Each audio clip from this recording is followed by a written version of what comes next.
Muy buenas amigos, bienvenidos a JC Game on Linux. Hoy les traigo un tutorial de cómo instalar Roblox en Linux, en cualquier distribución. Primero que nada, tenemos que verificar que tenemos instalado Flatpak. Si no tenemos instalado Flatpak, tenemos que instalarlo con sudo pacman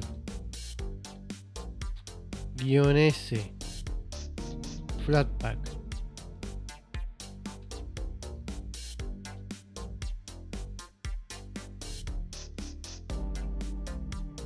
Requisito esencial: tener instalado Flatpak.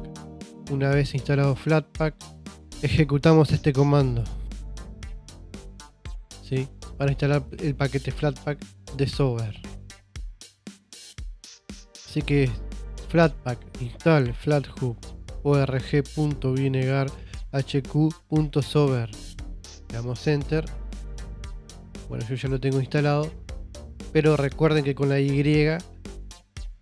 es aceptar, es sí. Así que una vez que tengan instalado Sober, que es la aplicación que se utiliza para poder ejecutar Roblox en Linux, van a juegos y debería de aparecer.